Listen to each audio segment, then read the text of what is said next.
So, I guess now we can go on to topic 2, which I suppose we could go with Nate for the first of the individual topics, if he wants to facilitate that. Yeah, sure. So, I don't know. It's more of a loose topic. Probably won't go super long, but I just want to talk about Knowing Bros. This discussion. We talked about it a little bit when I did variety show, the overall variety show topic, but it's gotten to the point where it needs its own topic because it's like people never watch that anyway at this point. Because the channel got nuked. And it's on point with Running Man at this point. Its ratings aren't nearly as high because it's cable and Running Man's on public television. Yeah, but in terms of popularity, it's up there now. Yeah, because it's GTB. Oh yeah, so JTBC you have to pay for, but SBS is free. Mm-hmm. Yeah, JTBC is a cable channel. And as far as I know, SBS most people don't have cable in Korea, as far as I know. Yeah, no, yeah, it's they just get an antenna or something. Dramas that because everyone just watches shit on streaming anyway. Yeah, that's true. Yeah. Because dramas that are on basic cable or basic television, like SBS and NBC and stuff, will get the really big ones will get 40% viewership. So 40% of the country will be watching that show. And then, which kind of sucks because a lot of the very best dramas lately have been on TVN, which I'm pretty sure is a TVN's cable. Yeah, so TVN and JTBC are the two biggest. What's been on TVN that was popular? Goblin, shoot. Descendants of the Sun, and those are Goblin. Those are two popular shows, right? I think Goblin hit an insane number for a cable channel too. Yeah, well, so did Descendants of the Sun. I think that's even higher. I still need to watch that. I was watching it because my aunt really loves K dramas. I think she's watched Descendants of the Sun, but I'll just watch it whenever she comes up here. I might watch it next because I'm watching Cheese and Trap right now. Oh yeah, I just like to watch that. Wait, this is we're talking about Knowing Bros, not dramas. Yeah, so Knowing Bros hit 6 or 7%, maybe even 8% on one of the recent episodes. So that's insane for a cable channel for a variety show. So yeah, I mean, if you don't know what Knowing Bros is, it's 7 member cast, all guys. It's Heechul from Super Junior, Kyung they're all old. the singer of Buzz, except for Heechul and Kyung Hoon. Seo Hyun, who was he played for Yonsei. He was a really famous college basketball player and national basketball player, and then are you just going in order of their seating order? Yes, I am. Then there's Young Chol, who's a comedian. There's Kang Ho-dong, who's MC and comedian. He used to be he's the rival of Yoo Jae-suk. Yeah, he's basically Yoo Jae-suk's rival because they're really good friends actually. And he used to be a Shiram. I never could pronounce that right, but Korean wrestling, traditional wrestling. Oh wait, traditional wrestling. I thought you meant champion. Pro wrestling. No. Then Lee Soo-gun, who's a comedian, and Lee Sang-min, who was a music producer and part of a group to rap. No, he was in Ruda. Oh, who is from Deuce? I don't know. So yeah, there's those 7. And the biggest thing that makes it so good is they're in it started out different, but at this point, since episode 26 and they're on episode 70 now or whatever, the whole thing is this classroom concept. So they're all in the classroom and then the guests come in and ask them questions. Yeah, they're transfer students, and then they ask them questions, and the cast has to guess what the answer is, questions about their life. But the biggest thing is, since they're in a classroom, they don't use honorifics, and they're all considered friends in terms of their relationship to each other. So there's no disrespecting people or anything. So they just shit all over each other. There's everything thrown out, anything that you would have all Asian sort of you'd never hear. all Asian sort of like respect and all that sort of stuff is just thrown out the window. It's thrown out the window. Yeah. So like Seo Jong-hoon and Lee Sang-min are both divorced, so they get made fun of that for all the time. They constantly make jokes about them used to being married and not being married anymore. Sang-min, who CEO, right? Huh? He's the CEO, isn't he? No, Lee Sang-min he was the music producer, but he plagiarized the Japanese song. And like he's in like a shit ton of debt due to all the lawsuits and like all the stuff he had to pay back. So they constantly make fun of him for being in debt. He's also divorced with Seo Jong-hoon. Lee Soo-goon got arrested for gambling a long time ago, so they make fun of him for that all the time. Hodong just like is known for, he used to be like really mean to people like, or to like other entertainers when they did bad on shows he was emceeing, and so they make fun of him for that. Heechol's just insane and also very feminine. Yeah, they always make fun of him for being fun of him. Kyung-hoon's an idiot sometimes. He's also very perverted. And then Young Chol is just not funny for a comedian.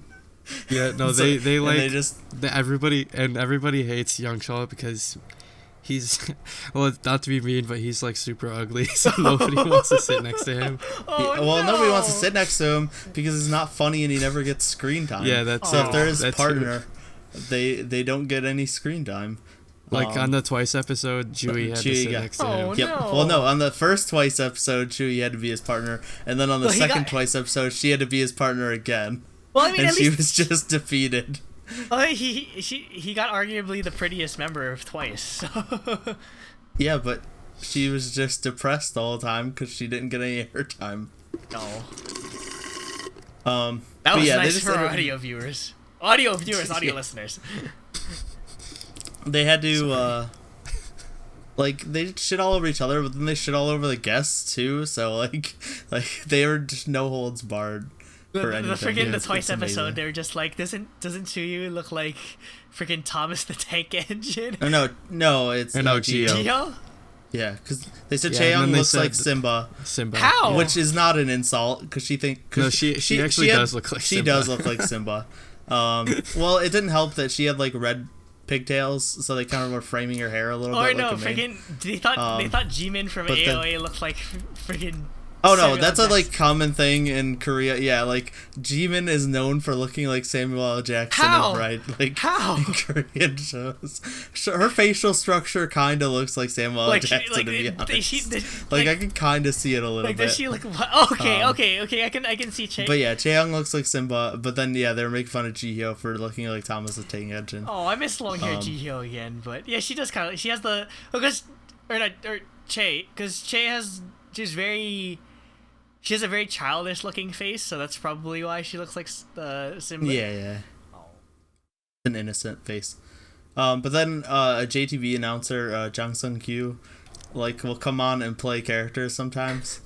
And it's just gotten out of hand at this point. So he started, I want to say his first one was when IOI showed up the first time, where he was playing Kunsuk. Is it Jang Kunsuk?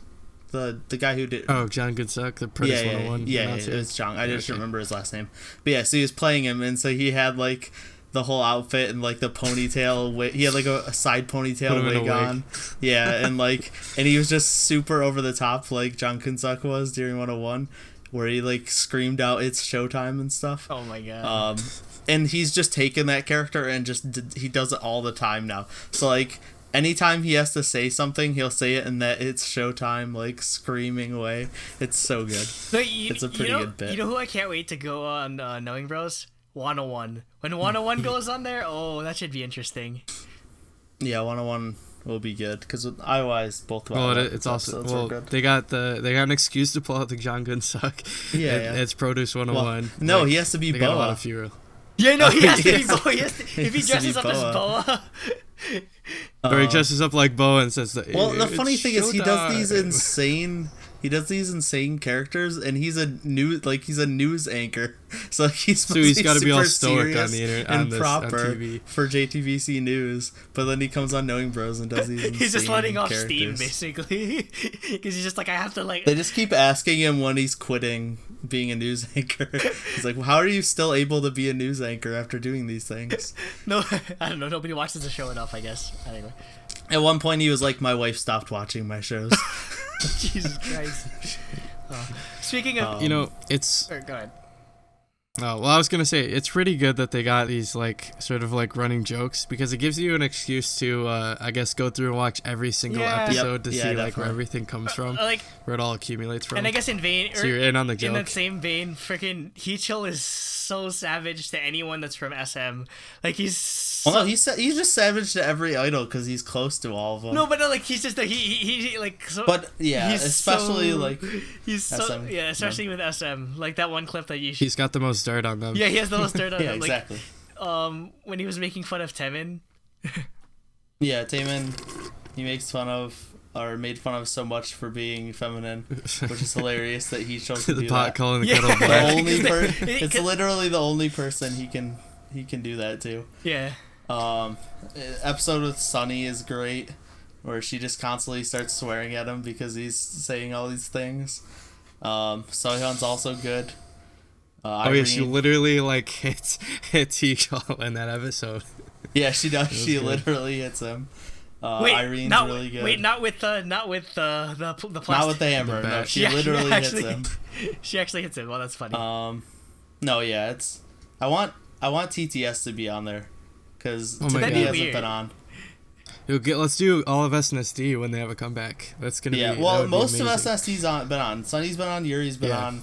Soyeon's been on. Has Taeyeon been on? I don't think so. I think only those three. Just those three? So far. But they weren't all on. They weren't on at the same time. That's the only thing. No, they're all on individual episodes. Yeah, because I think Sunny came with. I forget who. I think Sunny was by herself. I know, and Yuri came with the wrestler who's Yuri came. No, he's not. He's like a UFC fighter. Oh, who? fighter. Who? Yeah, he's like an actual. I don't remember his name. He's I'll look it up. His daughter's more famous than him. He does. He's on Superman or whatever that show's called. Chu Sarang. He's Japanese, but he has a Korean name too. Oh, I think he's Korean Japanese. I know him as Sexy Yama, but that's his nickname. Yoshihiro. Yeah, Yuri was on it. Yoshihiro Akiyama. I'm pretty sure that's him because he's Korean. Does he have a? Yeah, What's his Korean name? Chu Sung-hoon. Yeah, that's right. Is it Chu? Yeah, Chu Sung-hoon. Yeah, it is. That's he's him. one of my favorite. He went on with Yuri. He's an old UFC fighter. He fought on UFC 100. It's been a while, or he's retired, I think, or no, I think his career went away because of military service or whatever. But he was pretty good. I liked him. But yeah, it's just I don't know. The show's been blowing up, and like you said, Jacob, the fact that they have all these inside jokes and running jokes, kind of just makes you want to tune in every week, no matter who the guest is. Mm-hmm. And yeah, it's gotten to the point where their guest list, waiting list, is getting to be ridiculous. They have a waiting list? YG everybody had wants to be on the show. Personally ask to have Blackpink on, because they're gonna be on in a couple weeks. They did right? confirm. I don't know when, but yeah, they confirmed. Next Red week, Velvet this weekend. Well, yeah, the week before our episode airs, Red Velvet will be up. So that should be good, because it'll be the first time they've all been on. All of them but Irene were on early on, mm-hmm. and then Irene came on as a separate episode with Jonghyun. Which is where Jonghyun's game came from. That episode. Oh yeah, the clips I saw from that were pretty funny. So yeah, that'll be good. Yeah, just if you like idol groups, definitely check out those episodes, and then, because there are inside jokes and running jokes, but they'll still be funny even if you don't get them entirely. I caught on pretty easily. We didn't. Yeah, exactly. We didn't talk about that Davichi thing though. Oh, Davichi, that's honestly my favorite joke in the entire thing. Davichi's newest song, they sang as a duet, or just like for the members, and the way it's sung, it sounds like it without any music. It sounds like a Buddhist like, chant. And so all the members just started pretending to pray and like act like monks and stuff while chanting it, and it's honestly the funniest thing I've ever seen. It's so goddamn funny. It's so good. It's so good. That is definitely one of my favorite because they're trying clips. so hard not to laugh, and then after. Well, they've heard it twice before that, because that the clip I sent actually cut out the beginning where they already sang it once or twice, and the members were commenting about how it sounds like a Buddhist chant and it sounds like they're chanting, and then they're like, "Don't laugh, stop laughing," and they're like, "Okay, we'll let you sing it all. We won't laugh," and then they just like can't help themselves. Like Jonghoon and Kyunghoon are just cracking up. And then also they did a music video with Momo. And it's part of the group because SM Station let Heechul and Kyunghoon have a duet song. And the plot twist was they were in love with each other the whole time. Well, no, Kyunghoon. You think? Yeah, because Heechul's in love with Momo. Like everyone knows it. Heechul loves Momo because she's the personification of an anime girl. And because I'm pretty sure. Again, the funny thing is though, I'm pretty sure back in Japan when Momo was. I'm pretty sure she was a Super Junior fan.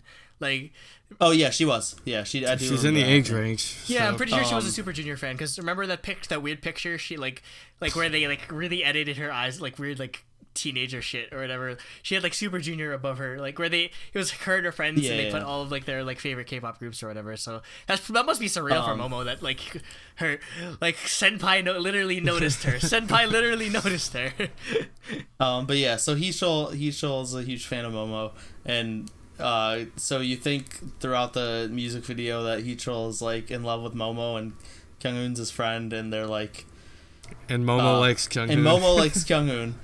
And so, yeah, you like Heechul likes Momo, it's a literal triangle, and Momo likes Kyunghoon, and you think Kyunghoon's just like doesn't want or like Momo and is just trying to help Heechul, but then at the end you find out that Kyunghoon actually likes Heechul, and it's the best twist ever.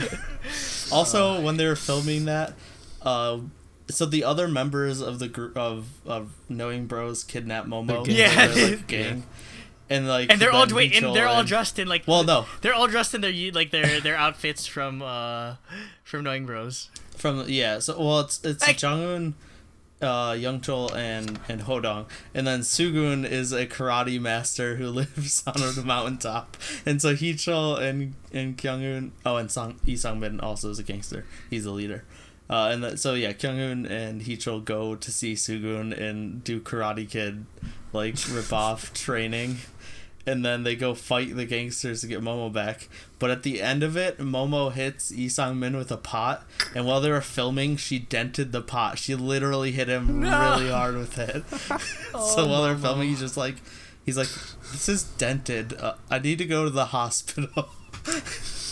Speaking of Momo related and Heechul related clips, though, watch the Weekly Idol one with the heartbeat. And Nico, like again, which happens like Momo is literally she's like an actual weeaboo. Well, actually, no, she can't be a weeaboo. She's actually Japanese, but I mean, like she's the living anime girl, and Heechul's the weeaboo. Heechul's definitely a weeaboo.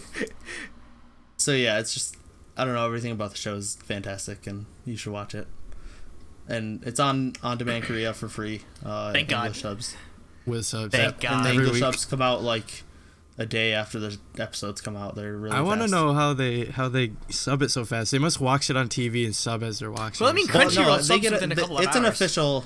I was gonna say it's an official like streaming site for Korean shows. Yeah. So they get I'm sure they get the show from like the file ahead of time from JTBC. Yeah. Do you think they use it in Korea? Do you think it's more for people who live overseas? No, on demand. No, yeah, 100%. Because like only like 30% of the shows are subbed. Yeah. Yeah. Like a lot of the stuff isn't even subbed, so it's definitely for Koreans. Yeah, and I mean they advertise on demand Korea in some like places or like some websites here, so obviously it's they're trying to trying to branch out. Yeah, and they sub stuff, and they have an English version of the website, so clearly they're trying. catering to international fans. Well, I also noticed they're also getting rights to streaming for like Descendants of the Sun and other dramas. On there there's too, dramas on there too. I mostly just use it for variety shows. The only thing is, I use it for variety. I use Drama Fever for dramas. I don't think Mnet lets stuff go, so Idol School probably won't be on there. No, so which means we're gonna have to find subs. Yeah, we're gonna. We should just learn Korean. Show Me the Money. Show Me the Money 6 is on demand Korea, but it's not subbed. Oh, that sucks. Okay. Oh, anyway. So they just don't sub Mnet shows. So yeah. Okay. Any more things you guys want to say? Bros. Nope. I highly recommend it though. So definitely give it a try if you've never seen it. Just check out episodes that you're like a fan of the groups or the people on, and then after you realize how good it is by watching those episodes, start watching all of them. Because and great. Watch the Red Velvet episode that would already be out by now of you watching this. The new Red Velvet one, Yeah, I can't wait for it. So, I'm excited. The song I produced.